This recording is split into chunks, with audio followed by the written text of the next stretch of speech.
heal.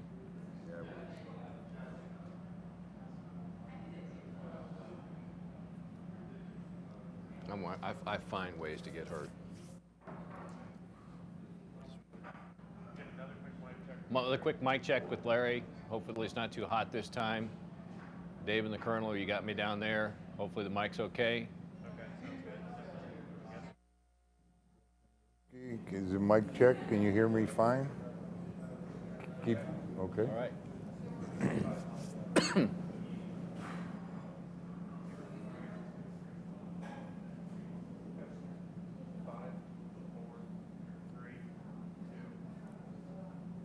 Celebrating 100 years of basketball at the University of Dayton, and a lot of highlights during those 100 years. And you don't have to go back 100 years, but go back a little over 40 years ago. One of the highlights for Dayton Flyer basketball fans was that year they finally got over the hump. Going to the NIT had become a tradition for Dayton basketball teams, but in 1962, they went to Madison Square Garden and they won it all. The MVP of that 1962 NIT championship team, Bill Shimolewski. And Bill, let's talk about that magical season for the Dayton Flyers, and we'll get into that week in Madison Square Garden and the NIT. But you know, throughout the course of that season, when could you tell that you guys were going to have a pretty good team? During the season, Coach Blackburn tried different combinations to get myself and Bill Westerkamp playing. And of course, Bill, he's 6'10" also, and it put me on the forward spot and put Bill in the center, and it just didn't work out. And so he fooled with the combinations, and then he finally had me in center, starting, and Tommy and Gordy Hatton and Hal Shane and Gary Rogenberg. And we didn't gel till University of Dayton come in here, and they just cleaned our clock, and Dave DeBuscher got 44, and Coach Blackburn, if you knew him, he got a little bit irate. So we went to the next level at that point. Well, and I can't imagine that you were real pleased to see Detroit come in and put one on you too. That had to get maybe personally irritate you a little bit. Well, especially Dave, because I played against DeBuscher in high school a couple times, and of course one of the places I had a chance to go to was University of Detroit, and I chose University of Dayton, so it was like a rivalry. But after that point, we never lost another ball game. So you head into the NIT, and like I said, going to the NIT, going to New York was not something unfamiliar for the Dayton Flyers. In fact, over that 10 years previous, it had become almost an annual trip, but always always came home, maybe just a game, maybe just even a few points short of winning it all. Tell us about your run in the tournament there in New York that year. Well, before I do that, Larry, we have to go back in that same year. There at Christmas time, we went to New York, Madison Square Garden for the holiday festival, and they had high hopes for us, and well, we really stunk up the place because we weren't gelling yet at that time, and so when we went back up to play in the NIT, the New York sports writers that are relentless. I mean, if you're playing well, they're your friend, and if you're not, or they have something against you, then I mean you're really down. So we were underdogs and not supposed to win the tournament. We got there. There's my phone. We got there, and we're excited about getting there and playing. And we got up there, I got the flu. I stayed in the room. The rest of the ball players, they went around and saw the highlights, Statue of Liberty, and went to see different places. And I stayed up in a room, and Doc Rao was coming up there giving me penicillin shots and stuff and chicken soup, and tried to get me back in shape, playing well. First ball game, I think we played Wichita. They had Gene Wiley. He was All-American, played some pro ball. We beat them. Next we played Houston. Played the fourth game. I don't really remember who that was. You didn't give me a list like you told me you were going to. So, well, maybe we just get right. Maybe we'll just cut to the chase because the Flyers had made it through the field before, got to the finals, but just couldn't quite get that game. Talk about the championship game. Got to the final game, and it was a tough game. They had All-American Leroy Ellis, and he was playing well. The day of the game, I'm read in the paper, and of course the New York sports writers we were underdogs, and supposedly Leroy said, his quote was, "There's no sophomore will make a monkey out of me." Of course, he's a senior All-American. I'm just a sophomore, new kid on the block, and we go out, get ready for the ball game, and they passed the ball into me at the high post, and they scissor cut off the guards do. The forwards were supposed to come up. They didn't come up. I didn't have anything to do with the ball. And for some reason, I shot a hook shot from the foul line, and it went in, and that was it. So the rest of the game, I played well. It was a nip and tuck game. During the tournament, I averaged over 25 points a ball game, and my teammate, Gordy Hatton, he also averaged over 25 points a ball game. But the championship game, we were ahead by 6 or 7 points. There was a couple minutes left to go, and I was whipped. Like I told you, I'd been sick, and we had a timeout, and I asked Coach Blackburn if I could come out. I was really tired. Well, he had some choice words for me, and in a nutshell was I couldn't take it, and I just went back in and finished the ball game. And I was real surprised that I won MVP. I thought Gordy Hatton deserved it, but I didn't have a choice in who voted, and it was a lot of fun. You play that whole tournament, getting over with the flu and maybe just getting over the flu. Do you think that maybe somehow just not feeling your best, maybe you bore down a little bit, maybe you're a little bit more focused? I think when we went up there, Gordy Hatton and I, before we went up to New York Madison Square Gardens, we kind of made a little pact. If we were going to win this, him and I had to play hard. And him and I played well together the whole season, and we just kind of bore down. Like I said, he should have been MVP. What did it mean for you as a team, and then also you guys as players for Coach Blackburn, knowing that the team had been there before, hadn't won it all. Coach Blackburn had been there before. What did it mean to finally get that title? I was happy for Coach Blackburn because I know he really worked hard towards that. But I think I was more happy for the town and for the city of Dayton. And I didn't realize that till we came back. We flew back from New York, and we came back. And when we come in at the airport, there were all kind of people there at the airport, coming down the highway, all kind of cars lining up the highway, signs everywhere. Went over directly to the field house. The old field house, I don't know, it held 4,500 to 5,000 people. It was packed, and it just seemed, it was just great. The atmosphere just for the town was super, and how they treated the ball players and treated all the ball players. We were something special. So I'm real glad that I came to University of Dayton. And obviously your heart's still with the Dayton program and the Dayton Flyers, and your heart's still in the game of basketball because you're still playing. Right, I'm still playing. I play in master tournaments all over the country. I play probably in about 10 or 12 tournaments a year. And you were doing some recruiting earlier, weren't you, trying to get some former Flyers to hook up with you? Alan Elijah, he told me he was 49. I said, you can start playing at 50 because they got age groups, a 5-year age group. So maybe I got his card. I'll call him and see if I can get him going. I tell you what, he's still playing these days, and those of you can certainly remember the show he put on during the NIT in 1962, the MVP of that championship Dayton Flyer basketball team, Bill Shimolewski, as we celebrate 100 years of basketball at the University of Dayton. All right, thanks. Thank you. Tuesday, it's the first time I've ever played in CR. Because he and I go out to, What is that Boy Scout outing? No, we're just going out and play. Go out and play. Okay. He's been a member there for a while, I think. My mic okay?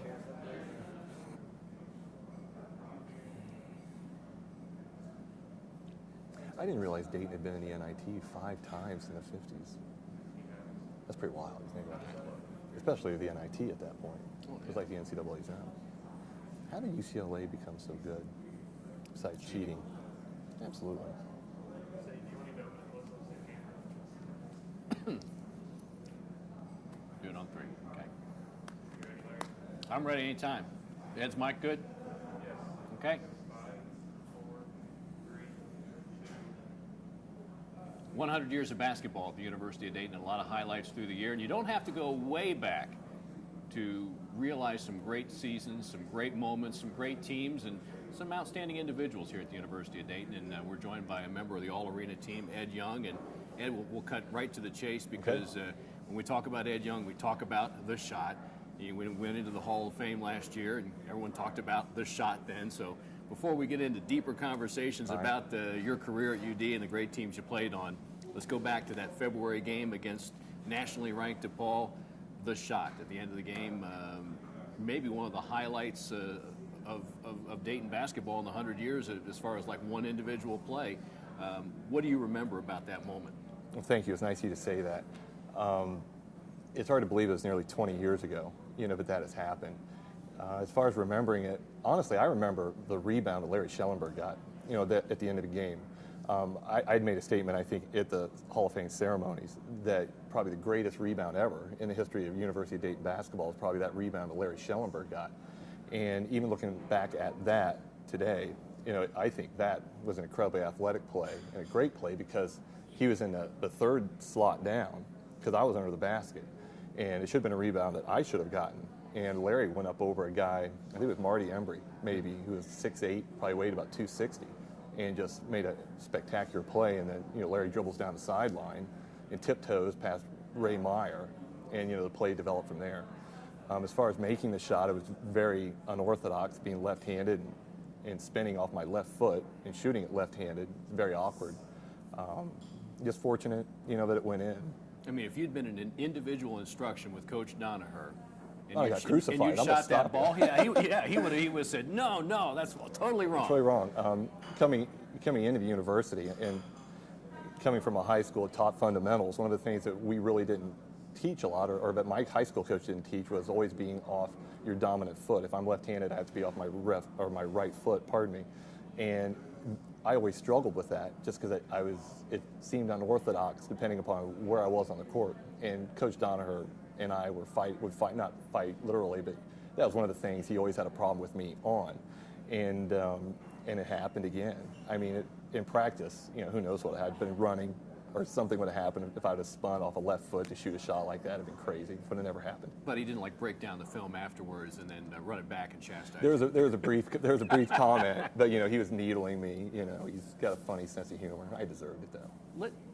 But we talk about that shot. I mean, it's a great highlight and it was a great moment, but just one moment of a great season, and it might have started something. And actually, maybe the real turnaround for that Dayton team. You guys were just kind of right about a 500 ball club, and then in January you guys caught fire, and after the shot and the win over DePaul, you became a force to be reckoned with. Was that kind of a turning point? Absolutely. I think it proved to all of us that we could play with a team that was top ranked in the country, or a team that we shouldn't be competing against, and it proved to us that we had to play as a team to win. We were fortunate in the sense that we had a great player on our team, Roosevelt Chapman. And centered around Chap were players that I feel were very, very complimentary to his game. And we were unselfish and bright players that knew the only way we were going to win is to get Chap the ball. And everybody accepted that, which was perfect. And as a result of that, we had to play as a team and let Chap do his thing, because he was a tremendous player. And that realization helped us continue, our stretch into the tournament, and to play well there and have some success. You guys played small that year. After the first of the year, Coach Donaher basically saying, you know what, we don't have to put a traditional center out there. Let's put my 5 best athletes out there, play small. I mean, you essentially were the center for that team.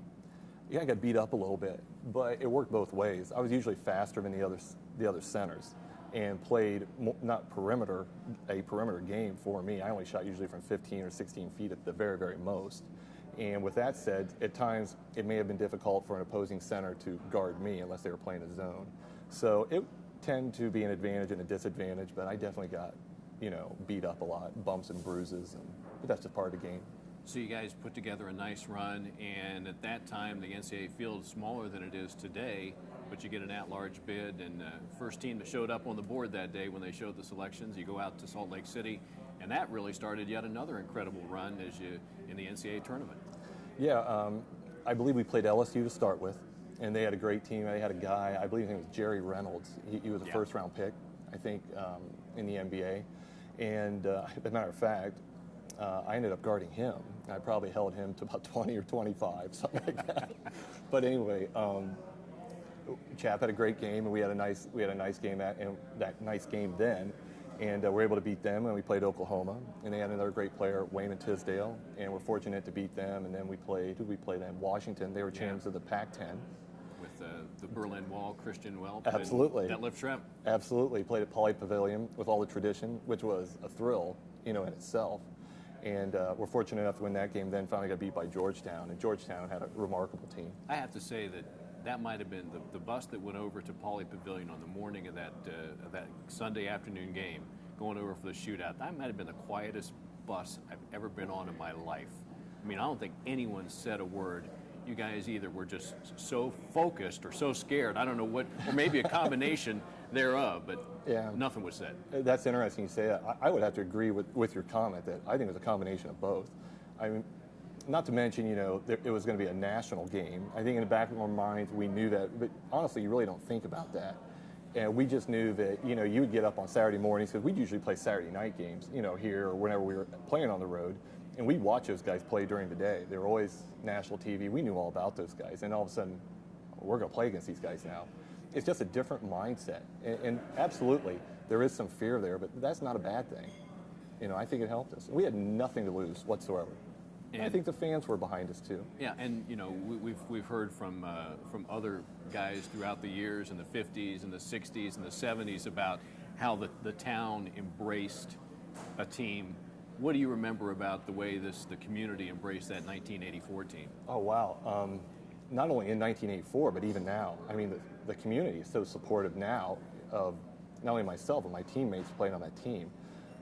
Coming back into the area, in 1984, though, there was a reception here at the arena. And then going out into the community, maybe at dinner or something of that nature, people are always very flattering, very complimentary. Saying, congratulations, whatever their comments might be, but it was always very kind and very generous. But the community's always been like that. I remember being recruited by Dan Hipsher and naturally Coach Donaher, and they really sold the community and what the community actually gives back as far as the University of Dayton and the basketball program. And if anything, they kind of undersold that because it has been 100-fold greater than what they even emphasized, to me at the time. It had a lot to do with why I came to school here. Well, you know what? He's still a part of that community. He's one of those guys giving back now, but a great player, 1,000-point scorer, a Hall of Famer, all-arena team, part of the 100 years of basketball at the University of Dayton, Ed Young. Thanks, Larry. Thank you. Good job. Oh, thanks, Larry.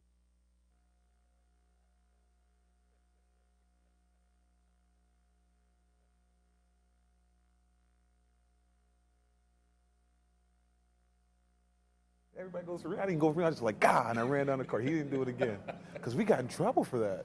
Andy walked to the huddle like, oh, everybody's like, he said, what's wrong? What's wrong? What are you guys acting like babies? We're like, he's punching us. Well, do something about it. I'm like, all right. I was a freshman, so I'd do it. You want to talk about it? That's fine. Okay. That's not breaking a rule. No, it's fine. Yeah, we'll just talk about your years here and how you saw kind of the team grow over your 4 years from. Okay, that's fine. And then what you're doing now, because people want to know. Okay.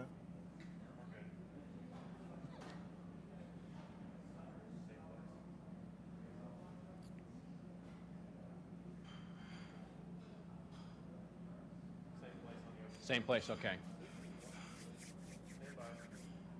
We'll talk about rebounding too.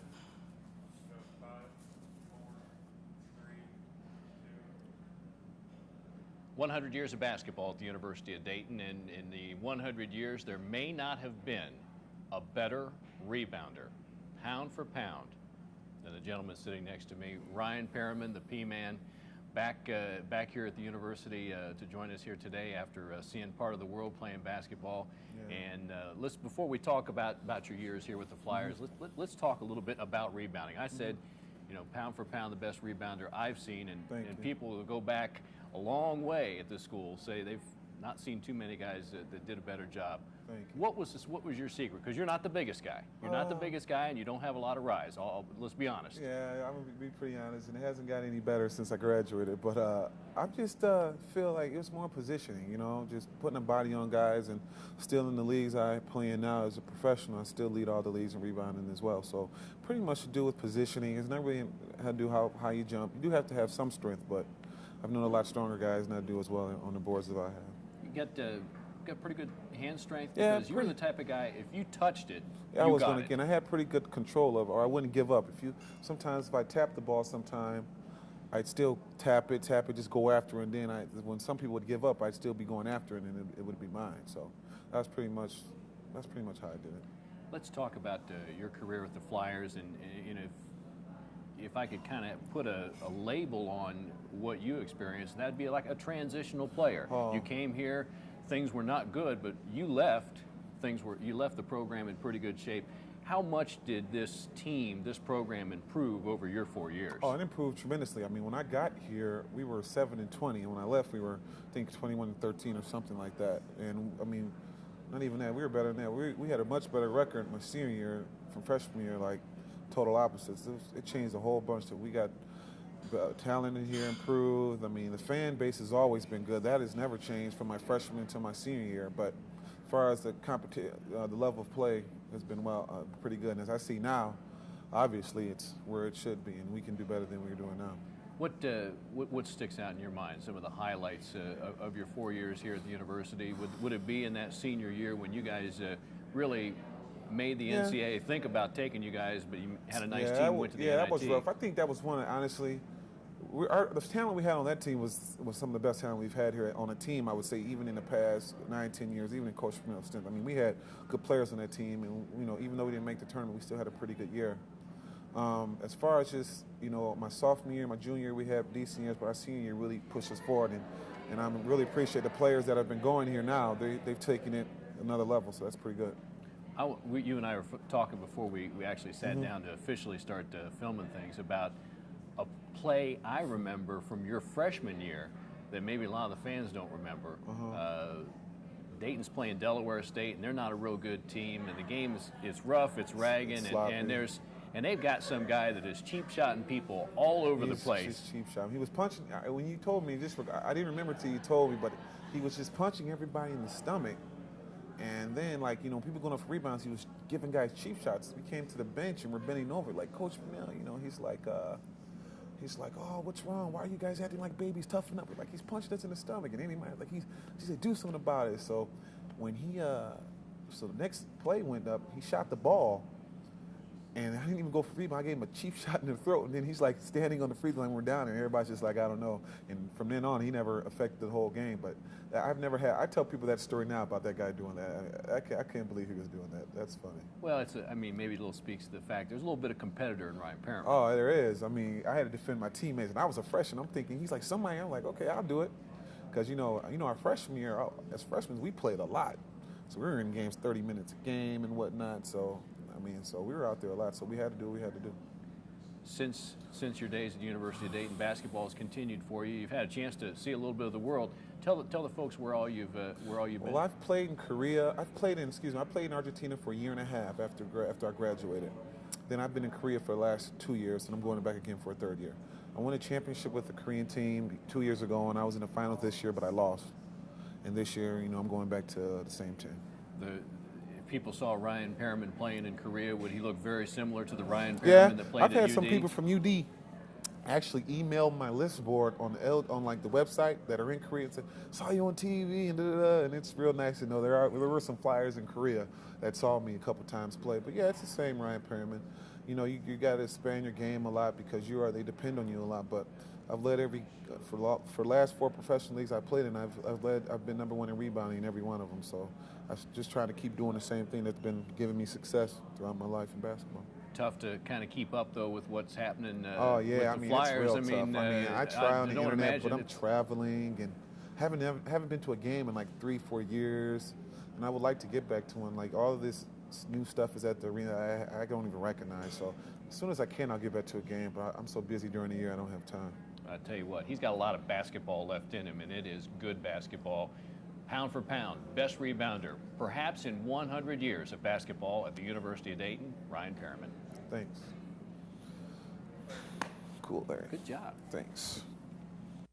Dedication.